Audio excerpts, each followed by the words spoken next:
I'm I'm here for today to be your reporter number one.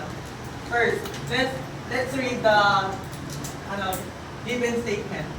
Mr. Reyes, a public school teacher, started a small business selling book supply.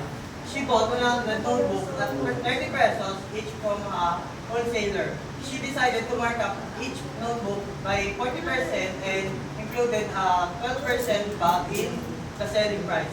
However, during a back-to-back school sale, she gave a 10% discount on each notebook. Given, cost price per notebook is 30 pesos, markup price is 40%, VAT is 12%, discount is 10%. Quantity, 100 notebooks. Let's go for the question. Number one question. What is the selling price before VAT? I use the formula for the selling price before VAT is cost price plus markup price. First, let's get the markup price. 40% of 30 is 40, ginawa kong decimal. So, naging 0.40 siya times 30 equal to 12 pesos. Selling price before VAT is 30. The cost price plus the profit. Markup price is equal to 42. What is the VAT amount? 12% of 42 is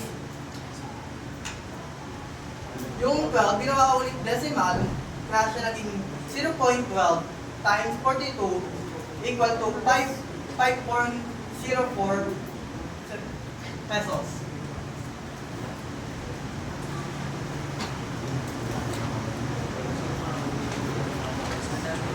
Number 3. What is the final selling price including VAT and discount? Selling price including VAT 42 plus 5 pesos 4 centavos is equal to 47 pesos 4 centavos. Discount. Nagkinawa ko ulit siyang decimal yung discount to kaya siya naging 0.10%, ay 0.10 times 47 pesos 4 centavos is equal to 4.704. Final selling price.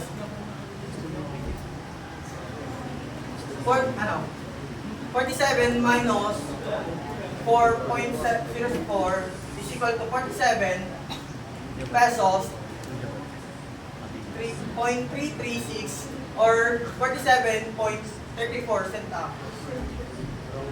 What is the profit per notebook after applying the discount and VAT? Profit per notebook is 12 pesos 34 centavos. Quantity of the notebook is 100. So the total profit is 12.34 times 100 is 1,234 pesos. What is the total profit or loss? After selling of all notebooks, the final selling price is 42 pesos 34 centavos. The cost price is 30. So 42 pesos minus 0.34 centavos minus 30 is 12.30 pesos.